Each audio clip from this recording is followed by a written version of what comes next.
Anda menyaksikan segmen Industri 360 dalam Nusantara Economic Updates bersama saya Lenggracia.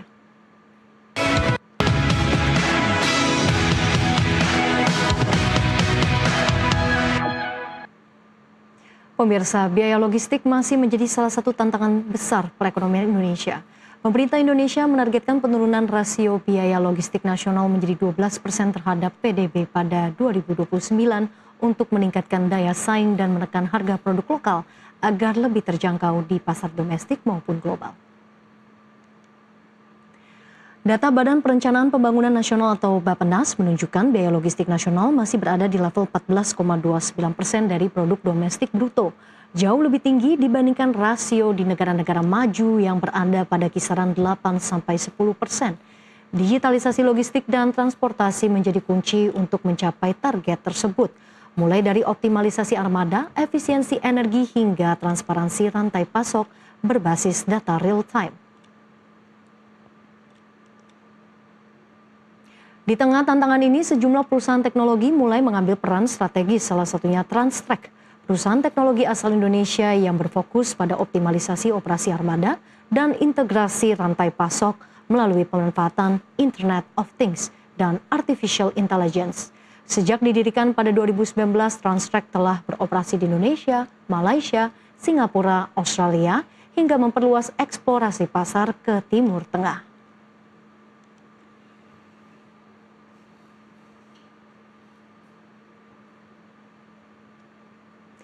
Untuk membahas lebih dalam bagaimana teknologi AI dan IoT mampu mengubah wajah logistik Indonesia hingga bersaing di pasar regional dan global, telah bergabung bersama kami di studio Ibu Anggia Mesesari, founder dan CEO Transtrek. Selamat siang Bu Anggia. Selamat siang Mbak Ellen. Kabar baik?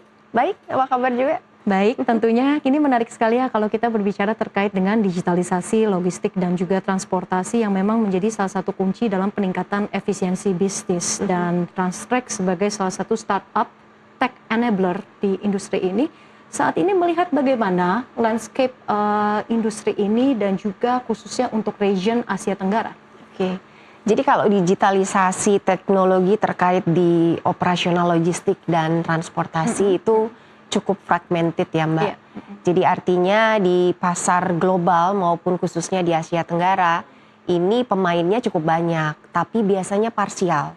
Jadi yang mereka tawarkan itu umumnya tidak end to end. Sebagai contoh misalnya mereka hanya fokus di fleet management system atau hanya fokus di transportation management system. Nah, Transtrek hadir itu untuk melengkapi keparsialan tersebut, sehingga Transtrek mengembangkan satu produk solusi yang end to end terkait di operasional logistik, transportasi sampai dengan supply chain. Oke, jadi end to end begitu ya, tadi sudah dijabarkan begitu. Tapi kalau untuk Indonesia sendiri, mungkin kan tadi Transtrek juga ada ekspansi ke beberapa negara. Ini saat ini seperti apa perkembangannya? Sebetulnya Transtrek beroperasi masuk ke negara lain itu lebih kepada 3 trigger. Jadi yang pertama adalah memang adanya kebutuhan di negara tersebut, gitu. Di samping bahwa Indonesia sendiri juga merupakan pasar yang masih sangat besar ya. Jadi ketika ada kebutuhan di negara tersebut terkait dengan digitalisasi operasional armada, maka Transtrek hadir. Kemudian yang kedua itu adalah terkait dengan scalability dari produknya Transtrek dan juga reliability, karena biasanya kami juga masuk berdasarkan partner yang sudah mengetahui reputasi Transtrek terutama terkait dengan produk di Indonesia, lalu mereka juga membawa masuk ke negara. Jadi biasanya kami melalui partner. Kemudian yang ketiga itu tentunya adalah karena memang kami juga ingin memberikan dampak yang positif, bukan hanya di Indonesia tapi juga di negara lain terkait dengan efisiensi baik sisi energi maupun juga impact kepada lingkungan atau kepada arah green teknologi. Baik, ada strategic partnership gitu ya dari sisi ekspansi ke berbagai negara tadi. Nah, Transtrek ini kalau kita melihat catatannya ini pertumbuhan pendapatannya juga cukup impresif ya Bu ya, hingga 344%. Faktor utama apa yang mendorong capaian ini? Faktor utama sebetulnya adalah karena reliability dan scalability dari produk. Nah, jadi contohnya adalah bahwa tahun lalu termasuk juga tahun ini walaupun memang ini masih belum berakhir 2025, itu 44-46% revenue Transtrek ini berasal dari mining company. Mining company. Ya, dan beberapa perusahaan besar di Indonesia, baik itu yang sudah public listed company, itu percaya menggunakan produk Transawan yang memang untuk menjaga agar semua servis bisa diberikan dengan baik terhadap customer. Sudah ada sistem yang begitu matang ya, tadi sudah disampaikan juga oleh Bu Anggia, ini kan memang nanti arahnya nih lebih ke efisiensi energi dan juga lebih dalam lagi ya digitalisasinya, sehingga kalau kita lihat dari negara-negara lain, ini juga seperti negara di Asia dan Timur Tengah, kedepannya bagaimana Transtrek mungkin melihat peluang ini dalam beberapa tahun ke depan?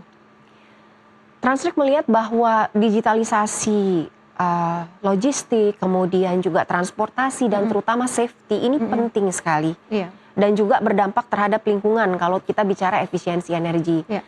Sebagai contoh bahwa mulai tahun ini Transtrek semakin dalam untuk masuk ke mining dan maritime industry. Karena kalau terkait dengan maritime ini sudah ada standar dari IMO, International Maritime Organization, bahwa setiap vessel, kapal itu harus melaporkan penggunaan bahan bakarnya kepada IMO. Nah, perlu teknologi untuk bisa melacak penggunaan bahan bakar dan juga fuel efisiensi, termasuk fuel theft yang ada di vessel ini juga cukup banyak gitu ya. Nah, Transtrek memiliki teknologi untuk itu, sehingga membantu juga agar perusahaan ini juga bisa mengefisiensi terhadap konsumsi BBM. Jadi bukan hanya di darat, tapi juga di laut gitu. Dan kemudian untuk kalau di mining itu terutama dan termasuk juga untuk di road transport ini safety ini penting sekali.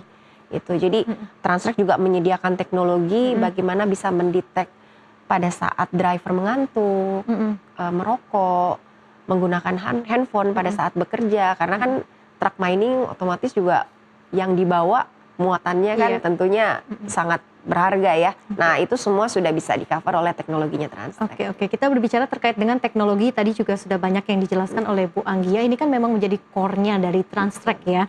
Nah, seberapa besar sih kalau kita lihat dari begitu pesatnya teknologi, khususnya peran AI dan IoT dalam pengembangan digital logistik saat ini? AI membantu untuk menampilkan data atau visibility terhadap informasi. IoT. Ya, IoT membantu untuk menampilkan data itu. Tapi AI ini yang membantu untuk menganalisis dan akhirnya bisa sebagai dasar pengambilan keputusan. Gitu. Nah, karena itu Transtrek memang fokus di dua hal ini. Dulu awal-awal perkembangan Transtrek kami memang masih fokus di penggunaan IoT. Nah, seiring perkembangan teknologi dan juga komplitnya tim Transtrek, kami mulai masuk ke ranah AI. Karena semakin kompleks perusahaan yang menggunakan produknya Transtrek, kemudian semakin juga tuntutan pasar terkait dengan preventif ya. Jadi misalnya kalau IoT itu lebih ke arah drivernya harus sudah beroperasi dulu, kemudian dicek gitu kan ya apakah kondisinya bagus gitu ya. Preparationnya begitu ya. Nah sekarang kalau dengan preventif itu kan sebelum mengendarai truk itu harus sudah bisa ketahuan nih dengan pemanfaatan AI bahwa ini drivernya kelihatannya lelah nih. Mungkin harus istirahat dulu sekian lama baru setelah itu boleh masuk ke truknya nih. Kemudian juga dengan maintenance kendaraan. Kalau kendaraan ini beroperasi sekian lama, durasinya sekian jam, gaya mengemudi drivernya seperti ini gitu ya. Kemudian penggantian spare partnya seperti ini, nah nanti AI akan membantu untuk menganalisis bahwa ini kemungkinan akan terjadi breakdown di mana, kemudian kapan, dan kalau itu terjadi yang dilakukan sebetulnya apa. Nah jadi AI sebetulnya membantu ke arah sana. Oke, jadi secara implementasi SOP ini juga membantu ya, begitu ya Pak Bu Anggia. Nah di segmen berikutnya mungkin kita akan bahas lebih spesifik, tapi kita harus jeda terlebih dahulu. Pemirsa, Nusantara Economic Update akan kembali sesaat lagi.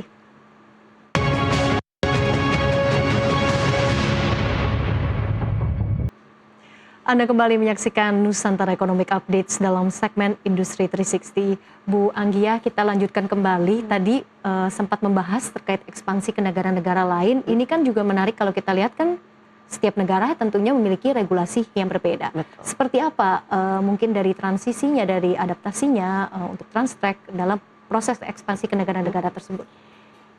Transtrek punya strategi untuk unified product. Jadi dalam pengertian bahwa produk yang dibangun di Indonesia juga bisa diimplementasikan di negara lain, tapi memang customize dari sisi needs-nya karena harus disesuaikan dengan kebutuhan lokal market.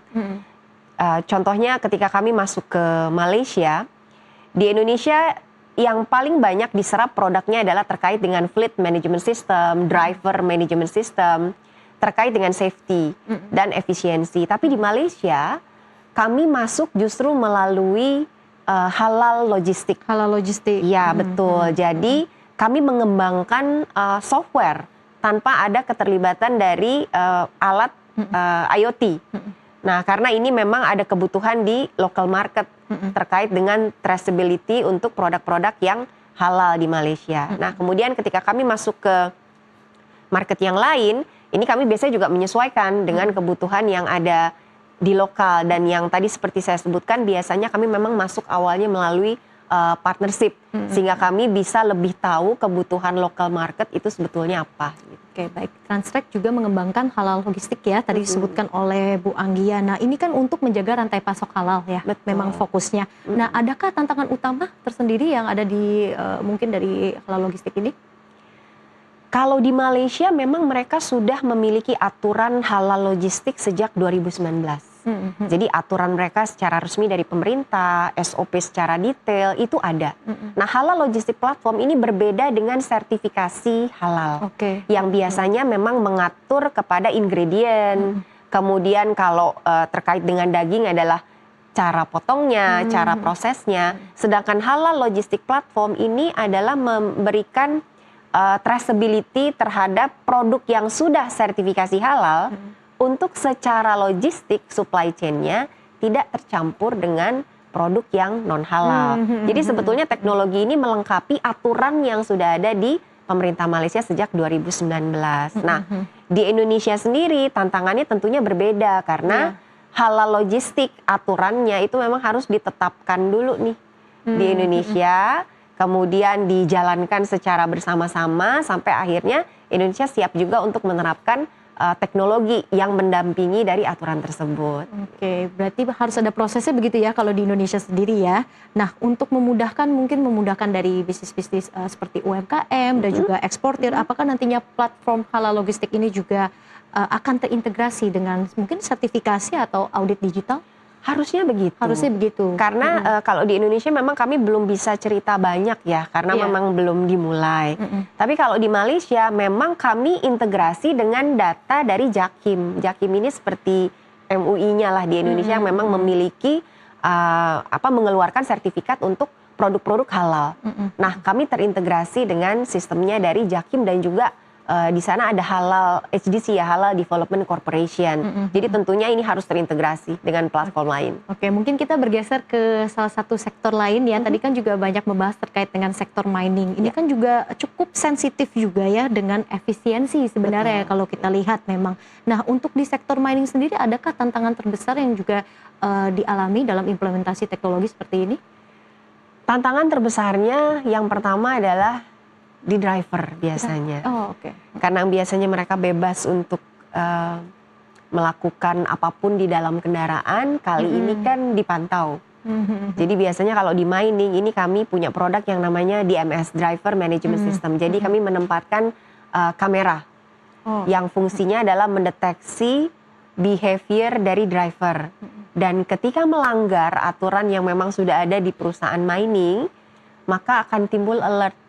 Nah, ini ada laporannya dan biasanya jadi dasar untuk tindak lanjut reward dan punishment ya terhadap driver. Jadi biasanya challenge-nya dari driver, entah kadang-kadang kameranya seperti ditutupi gitu ya. Kemudian arahnya kadang harus dialihkan. Nah, Transtrek sendiri juga sudah punya pengalaman untuk mengatasi hal-hal seperti itu di lapangan gitu ya. Tapi so far sih customer mining kami ini drivernya juga lama-lama akhirnya bisa adaptasi dengan itu dan tentunya menyadari bahwa ketika terjadi kecelakaan yang rugi juga mereka gitu ya. Dan perusahaan tambang ini juga sudah terbuka sekali untuk terkait dengan HSE ya, bagaimana ini bisa tetap terjaga dengan penggunaan teknologi. Berarti dari sisi safety dan juga integrity ya, bisa dikatakan seperti itu ya Bu Anggia. Nah, untuk kebutuhan sektor mining ini ke depannya apakah Transtrek juga akan menyiapkan modul baru mungkin berbasis AI dan juga predictive analysis?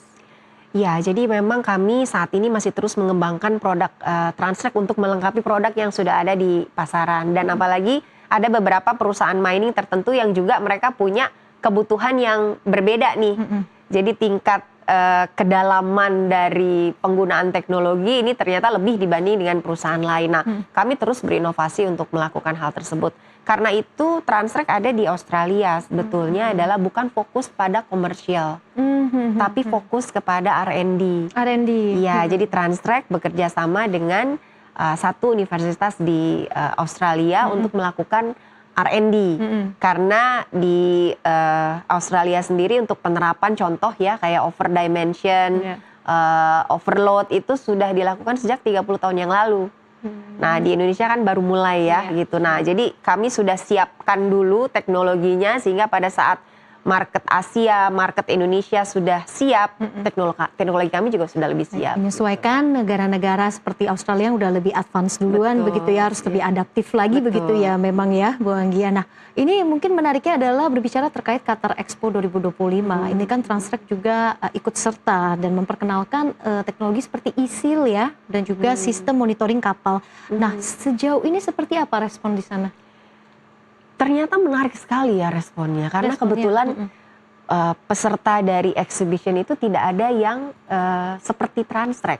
Jadi kami memang waktu itu bergabung ke Marine dan Offshore ya di sana, dan kami yang menyediakan teknologi khusus untuk monitoring bahan bakar di kapal. Jadi fuel monitoring system atau fuel management system, kemudian juga bunker monitoring system, termasuk juga dengan electronic seal yang biasanya digunakan di kontainer untuk menjaga keamanan kargo tentunya, dan supaya kita juga bisa pastikan bahwa kargo itu tidak dibuka di tempat yang tidak seharusnya. Nah, pada saat kami selesai exhibition ini kami sudah mendapatkan undangan dari beberapa pihak untuk meeting lanjutan, dan kami sendiri juga sudah sign beberapa partnership dengan Qatar karena kan kami belum memiliki local company di Qatar.